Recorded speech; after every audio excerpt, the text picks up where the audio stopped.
तपस्या का धार्मिक मूल्य है वे तो सब जानते, किंतु तपस्या का जो शारीरिक, मानसिक और भावनात्मक मूल्य है उसे कम लोग जानते। हम शरीरधारी हैं, शरीर के माध्यम से सारी क्रियाएं करते हैं और शरीर भोजन के बिना चलता नहीं, उसे भोजन देना होता है। भोजन देना एक बात है और भोजन कैसा देना चाहिए बिल्कुल दूसरी बात है। भोजन देना तो अनिवार्य मानते हैं कि खाए बिना कुछ नहीं चलता, और प्रसिद्ध कहावतें भी बहुत चल पड़ी, भूखे भजन न होई गोपाला, भूखा आदमी भजन नहीं कर सकता। तो खाने की जरूरत तो सब मानते हैं, पर खाने का तरीका क्या हो इस बात को कम जानते हैं। एक प्रकार का भोजन करते हैं और मानसिक स्थिति विकृत बन जाती है। गीता में बहुत सुंदर विश्लेषण किया कि सात्विक, राजसिक और तामसिक। एक तामसिक भोजन होता है, एक राजस भोजन होता है और एक सात्विक होता है। स्वस्थ वह है जो हितकर भोजन करता है, स्वस्थ वह है जो परिमित भोजन करता, मित भोजन करता है, और स्वस्थ वह है जो हित भोजन करता है। पहला है हित भुक, हितकर भोजन।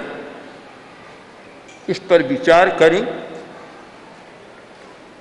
कि खाने वाला हित का विचार करता है या प्रिय का विचार करता है।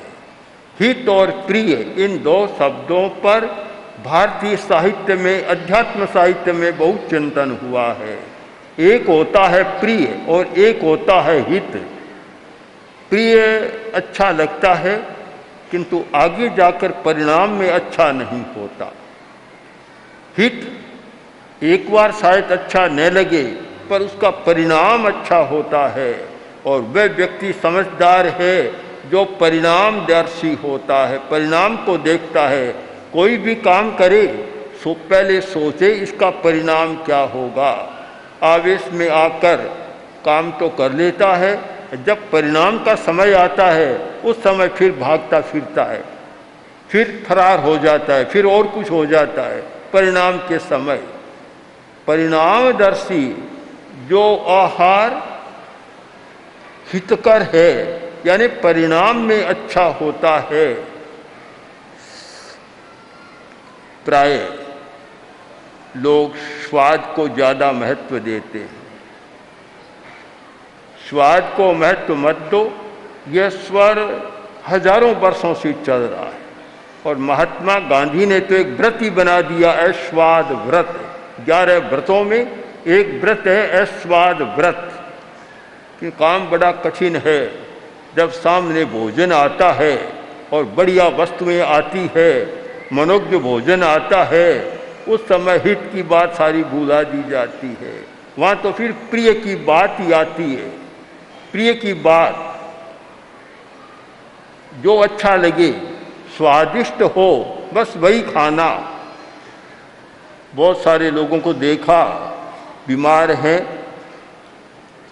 हार्ट का मरीज है, कोलेस्ट्रॉल बढ़ रहा है।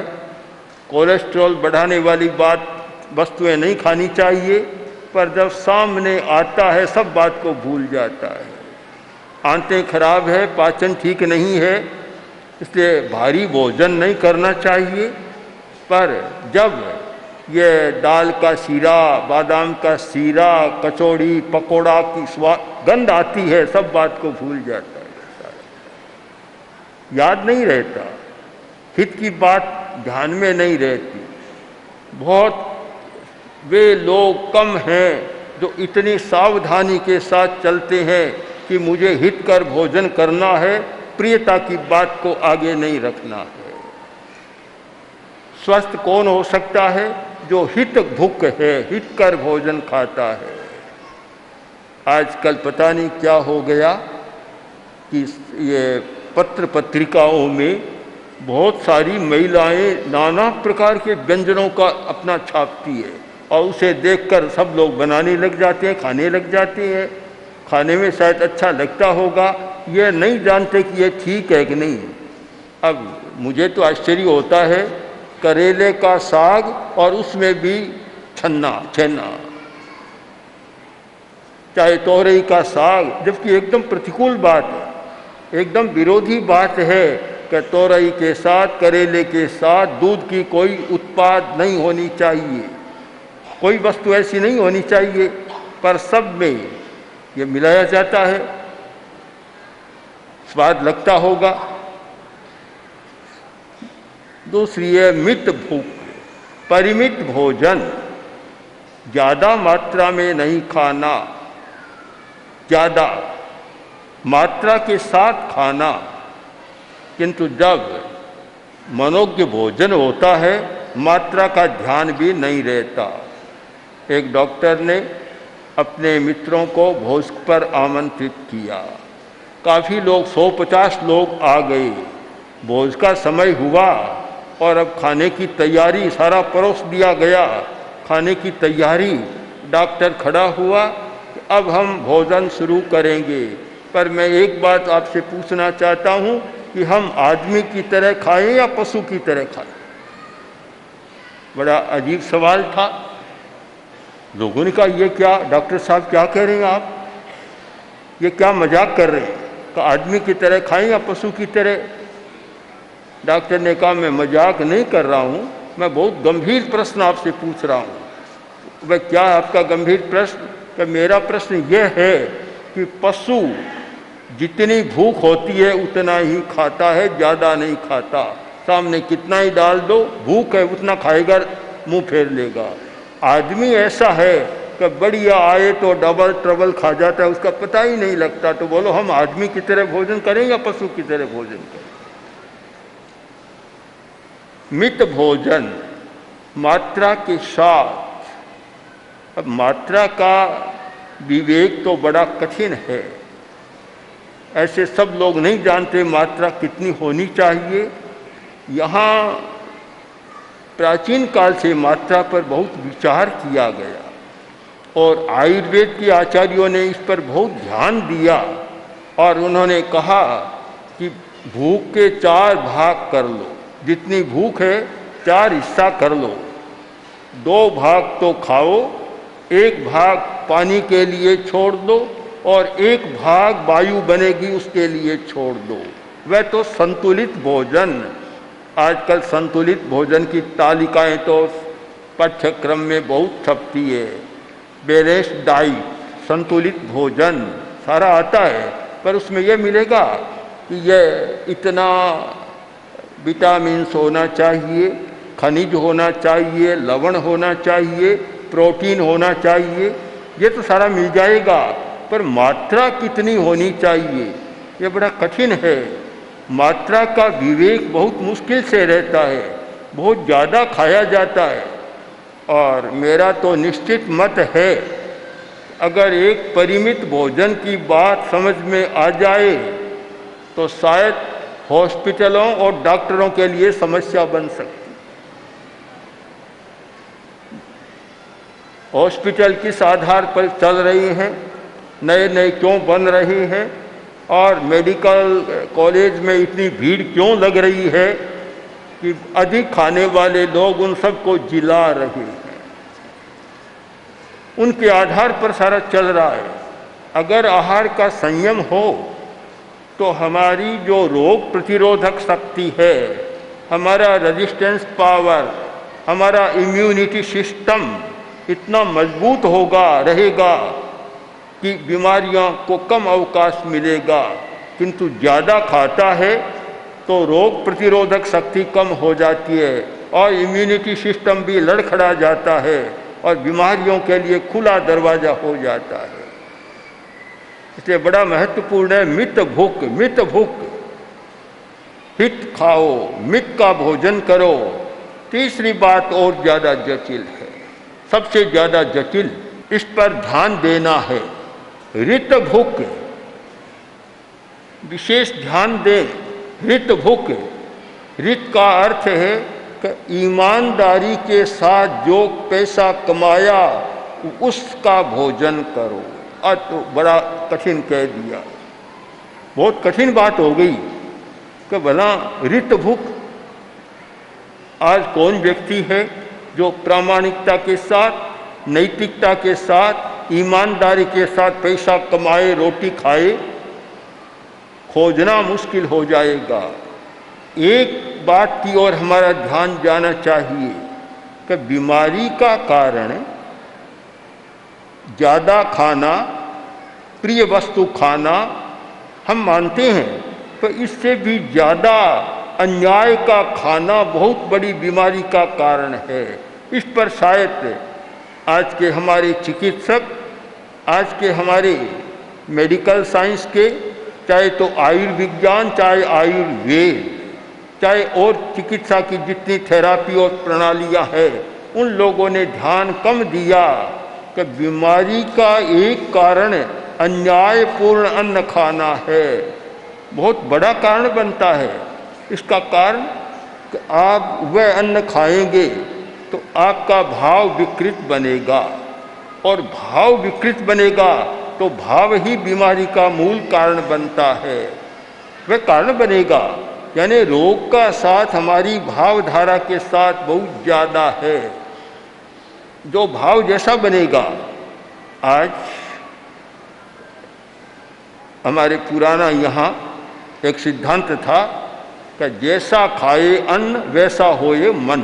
यह तो पुरानी कहावत है, और इस बात को वैज्ञानिक स्तर पर आज मेडिकल साइंस में आ गया कि आदमी जैसा भोजन करता है वैसा न्यूरोट्रांसमीटर बनता है, और जैसा न्यूरोट्रांसमीटर बनता है उसका वैसा ही व्यवहार होता है। यानी बिहेवियर, हमारा सारा व्यवहार करना उसके साथ बहुत जुड़ा हुआ है। इसलिए भोजन की बात को साधारण नहीं मानना है। धर्म के क्षेत्र में भी बहुत इसकी महत्वपूर्ण चर्चा है, और स्वास्थ्य के क्षेत्र में भी बहुत महत्वपूर्ण चर्चा है। जो व्यक्ति स्वस्थ होना चाहता है उसे भोजन का विवेक करना होगा। जो व्यक्ति धार्मिक बनना चाहता है उसे भी भोजन का विवेक करना होगा कि मैं कौन सा भोजन कर रहा हूँ। कौन सा भोजन, बड़ा असर होता है। संस्कारों का असर कितना होता है कि आपने गलत ढंग से कमाया, उसके साथ गलत संस्कार आते हैं, और संस्कारों का प्रभाव कहाँ तक चलता है। एक कोई फ्रांसीसी सेनापति, एक समस्या पैदा हो,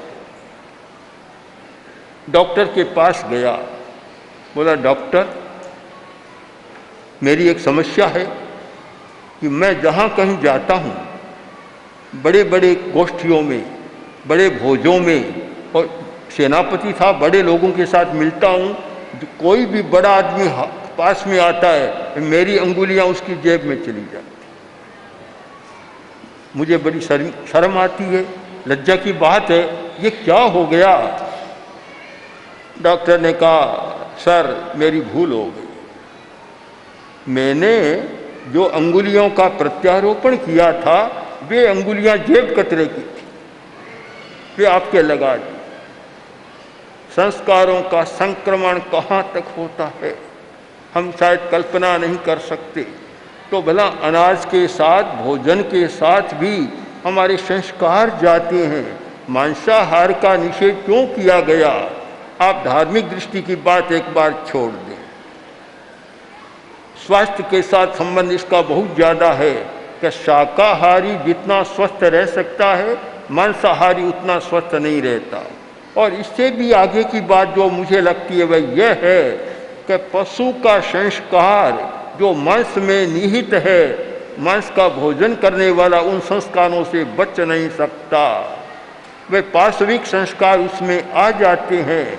और हमारे मस्तिष्क में 3 परतें मानी जाती है, उनमें एक परत है एनिमल ब्रेन, पशु की परत है, और फिर जो पशु का ये मांस खाता है, आहार खाता है, तो वे संस्कार उसमें संक्रांत हो जाते हैं और फिर पाशविक वृत्तियाँ बढ़ती है। इसलिए इन सब बातों पर विचार करें तो भोजन के बारे में विवेक करना हमारे लिए बहुत आवश्यक हो गया। पर कठिनाई क्या है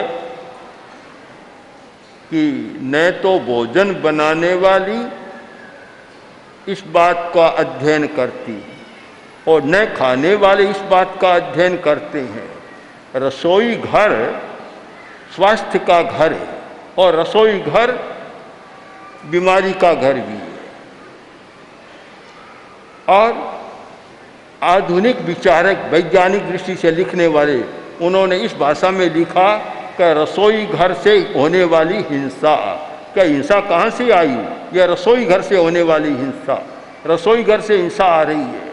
इसलिए रसोई घर को एक पवित्र मंदिर मानना चाहिए कि ये रसोई घर है, हमारा भोजन का स्थान है, एक पवित्र मंदिर है। यह पवित्र रहेगा, दिमाग स्वस्थ रहेगा, शरीर स्वस्थ रहेगा और अहिंसा भी बढ़ेगी, अच्छी बातें आएगी। और यह रसोई घर पवित्र नहीं है तो बीमारी बढ़ेगी, बुरे विचार बढ़ेंगे, हिंसा बढ़ेगी, उत्तेजना बढ़ेगी, आवेश बढ़ेगा और फिर लड़ाई झगड़ा भी चलेगा।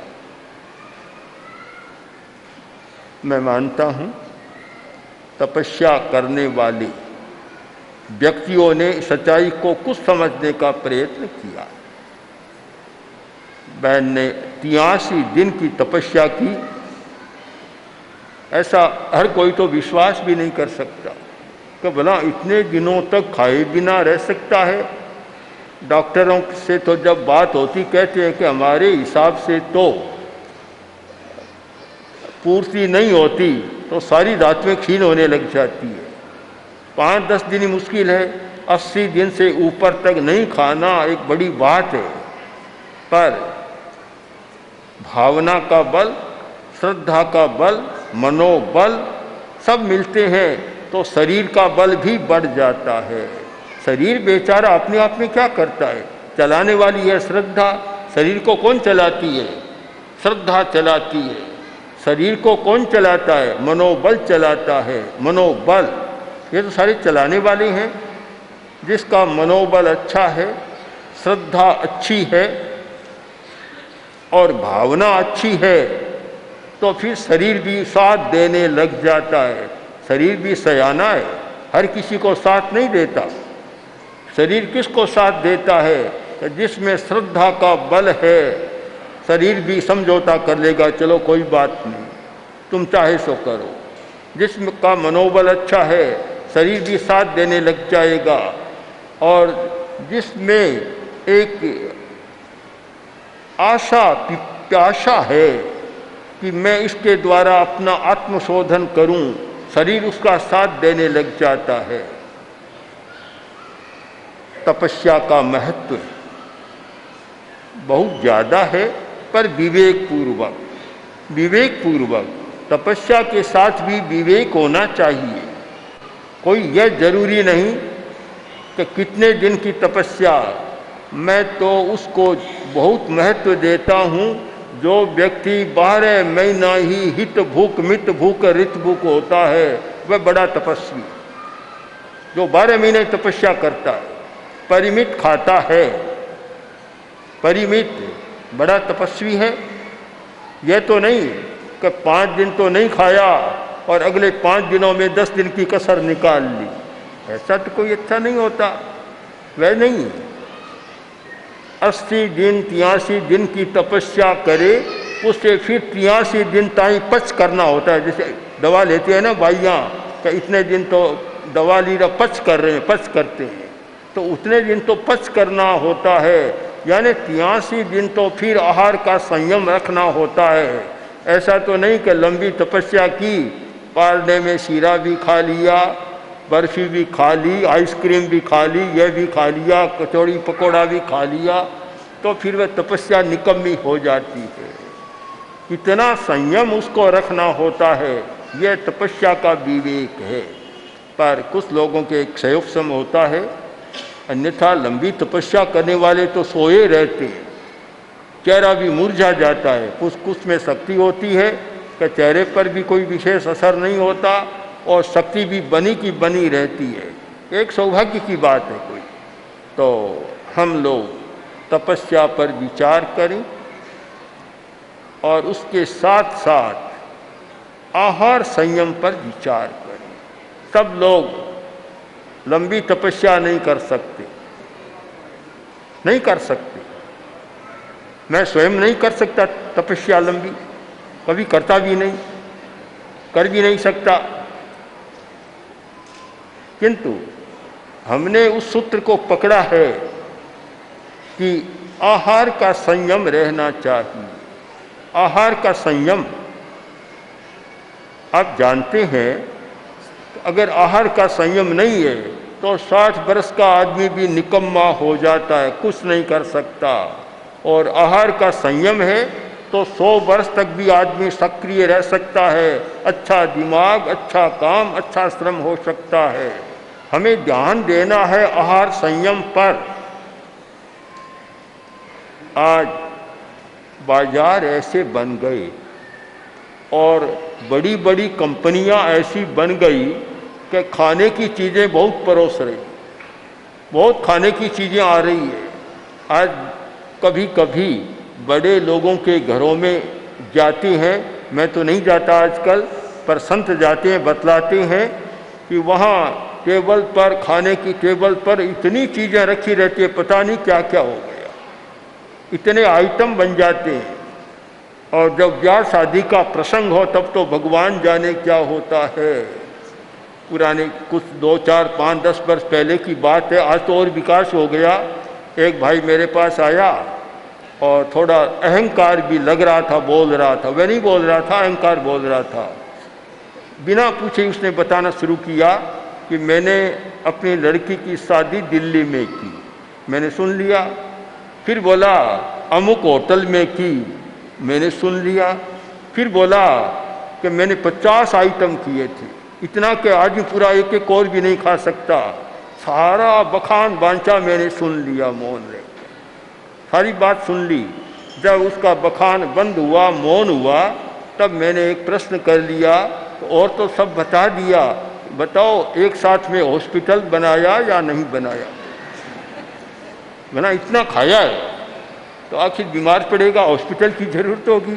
अब वह मौन हो गया सारा। एक होड़ हो गई कि कौन व्यक्ति बड़ा, तो वह व्यक्ति बड़ा है जो ज़्यादा से ज़्यादा आइटम बनाता है। अब खाने वाला, प्राकृतिक चिकित्सा का सिद्धांत तो यह है कि एक साथ अनेक चीज़ें नहीं खानी चाहिए। होम्योपैथी वाले भी बतलाते हैं, आयुर्वेद का भी है कि अनेक चीज़ें एक साथ नहीं खानी चाहिए। हमें फिर विचार करना है, फिर विचार कि भोजन पर ध्यान दें।